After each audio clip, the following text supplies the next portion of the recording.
Buenas noches amigos, esta es una edición más de Punto de Vista. Como cada semana, fines de semana, ingresamos a sus hogares sábados y domingo.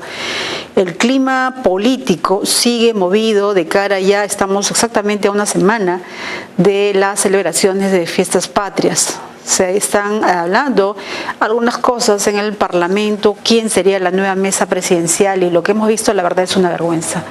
Una vergüenza en términos de los arreglos políticos, del audio que ha salido, donde se evidencia el manejo frente a temas tan importantes como la elección del Tribunal Constitucional, de la Defensoría del Pueblo, si son o no son los adecuados los que han estado en la agenda, los nombres. Nosotros por lo pronto sí tenemos que decir dos o tres cosas. Lo principal es que la Coordinadora Nacional de Derechos Humanos elevó un documento.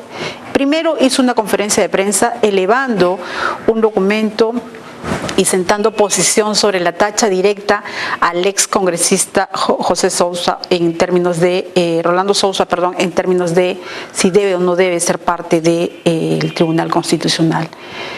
Y más allá de lo que haya sucedido esta semana, creo que creemos en particular que estamos a un mes de que se conmemore 10 años de la Comisión de la Verdad, de hacerse público el informe de la Comisión de la Verdad. 10 años donde un equipo de investigadores multidisciplinarios elevaron cuáles fueron las cifras de las brechas de desigualdad, cuál es la estadística, pero además reveló cuál es en sí el origen de la violencia política.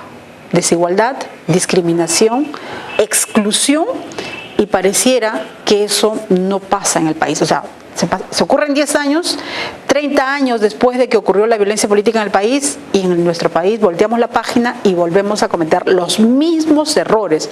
¿Por qué? Porque en este caso pues se ha planteado, en el caso del fujimorista, del excongresista, asesor y abogado de Alberto Fujimori, que tiene elementos fundamentales para no haber sido o ser representante de este órgano del Estado. Entonces, lo grave de esto es que está en juego cuando han salido un conjunto de audios desde el Congreso de la República en términos de cómo tú designas al miembro del Tribunal Constitucional, tú al de la Defensoría del Pueblo, tú a este como para el Partido Nacionalista. Entonces, tal es así que ya varias organizaciones han manifestado su disconformidad sobre la gobernabilidad en el Congreso de la República. Y sobre uno de estos puntos, sobre la discriminación, exclusión, brechas de desigualdad que todavía nos aplasta en nuestro país, hemos invitado al doctor Jorge Luis Hernández Velarde. Él es comisionado de la Defensoría del Pueblo de Ica, en este caso de la Oficina Defensorial de la Región Ica, con quien vamos a dialogar sobre un tema que aquí en el programa Punto de Vista hemos tocado N veces. Y no nos los vamos a cansar de tocar, porque siempre tratamos de ubicarlos en el marco del contexto. ¿Y cuál es el marco del contexto de un tiempo a esa parte? Justamente el tema de discriminación por crímenes de odio. No prosperó la votación en el Congreso, el Plan Nacional de Derechos Humanos no considera a las personas lésbicas, homosexuales, gay, travestis como personas reconocidas en el tema de los derechos humanos, y en ese marco de haber negado estas dos posibilidades normativas, suelen haber o se han dado muertes de estas personas. Pero quiero, antes de ingresar con ello, doctor Jorge Luis, buenas noches, bienvenido a Punto de Vista. ¿Cuán grave es la discriminación? ¿Cómo está inherente a nosotros en la sociedad peruana? ¿Cómo marca nuestro comportamiento? Y cómo también está invisibilizada. Bueno, muy buenas noches, Sí. Muchísimas gracias también por la oportunidad de la entrevista. Bueno, en principio, el problema de la discriminación en el país, o el tema de la discriminación en el país, sigue siendo hasta la fecha un problema en el cual no solamente tiene que involucrarse en el Estado, sino también la sociedad en su conjunto, de poder comenzar a combatir y erradicar ciertas formas de discriminación. La Defensoría del Pueblo, desde su creación, ha venido trabajando justamente sobre este tema. Hace un poco más de un mes hemos emitido, o la Juntilla de Derechos Humanos y Personas con Discapacidad ha emitido un nuevo informe sobre la situación o la evaluación que hacemos nosotros desde el Estado, ¿no? Sobre la actitud que ha tenido el Estado en normativas en sanciones, etcétera, respecto a los posibles actos de administración.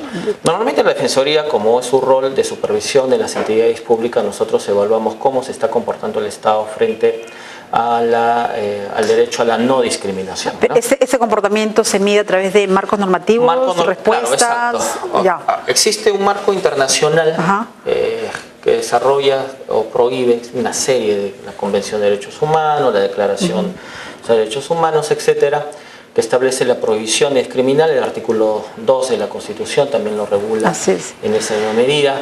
Y el Estado peruano ha ido avanzando en una serie de normatividades. Por ejemplo, tenemos en la Ley de Ética en la Función Pública, tenemos en la Ley de Protección al Consumidor, el Código Penal que regula ahora el delito de discriminación. En el ámbito educativo existe una serie de normas al respecto, en el ámbito laboral, ¿no? Que favorecen. En otras palabras, si existe un marco normativo relacionado con los actos de discriminación y las posibles sanciones, ¿no? Tanto a nivel administrativo como penal, que se podrían establecer a las personas que realizan algún acto discriminatorio. Sin embargo, esta es la realidad normativa en el papel. Exacto. El tema es su aplicación, que ya es una cosa absolutamente distinta. Por ejemplo, en el periodo de 2011 a 2013, que ha sido materia de evaluación de la Defensoría, nosotros hemos recibido 109 quejas. Principalmente los motivos de discriminación son por razones de discapacidad, por ejemplo, ¿no?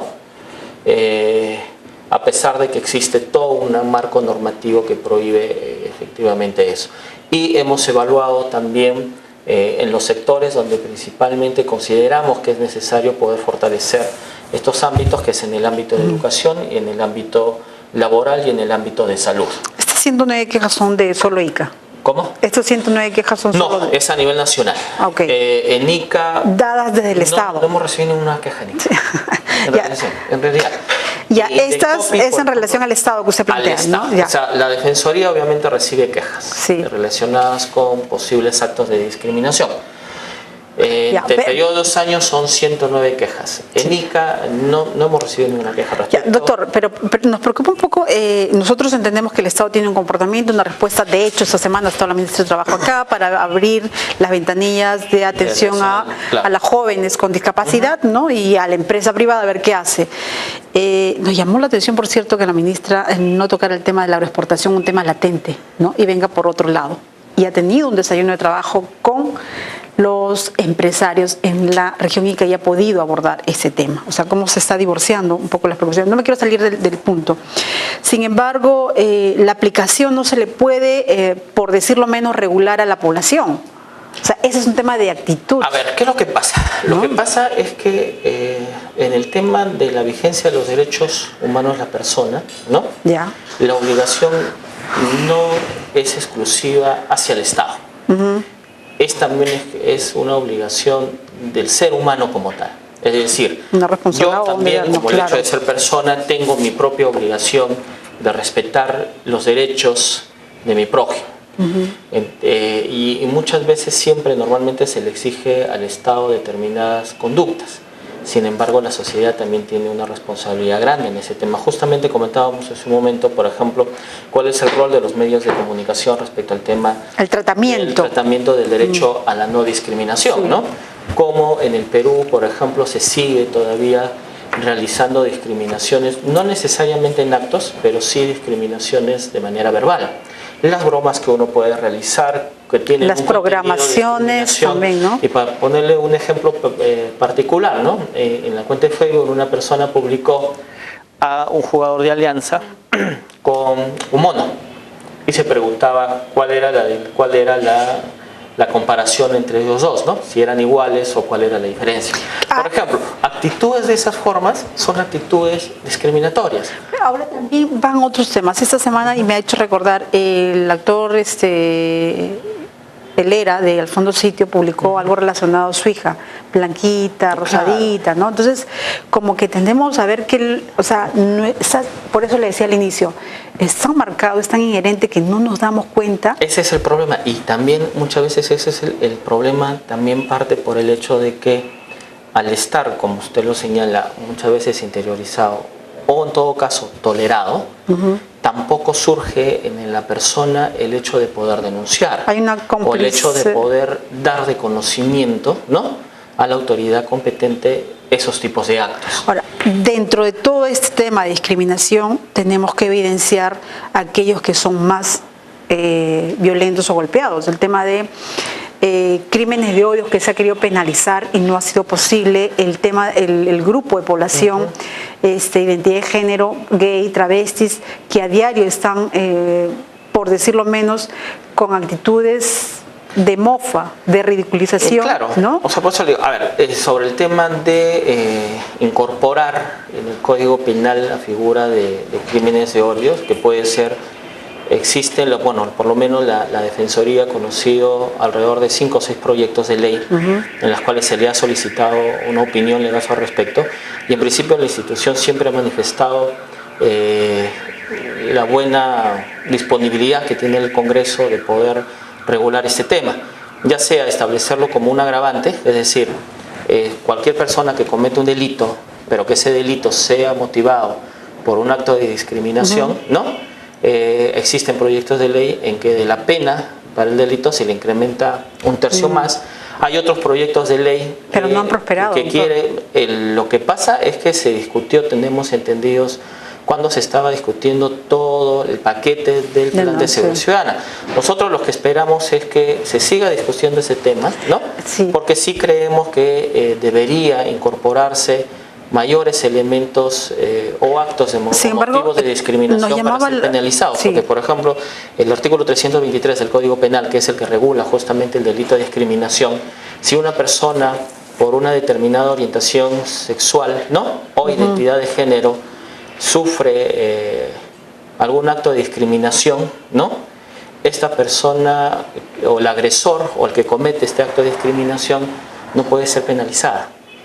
Porque el motivo no está incorporado en el Código Penal. Entonces, en realidad, en el Congreso, por lo menos los proyectos de ley que conoce la institución, se hablan 2 frentes. Sí. Uno, que es considerarlo como agravante, o la otra es que dentro del propio tipo penal, el artículo 323 del Código Penal, se puede incorporar un motivo más, que es el motivo de discriminación por orientación sexual o identidad de género. Y que para ello hay que hacer todo un cabildeo y una negociación. Vamos a una pausa comercial. Correcto. Me indica que ya no hay tiempo para regresar con el doctor Jorge Luis Hernández Velarde de la Defensoría del Pueblo de Ica.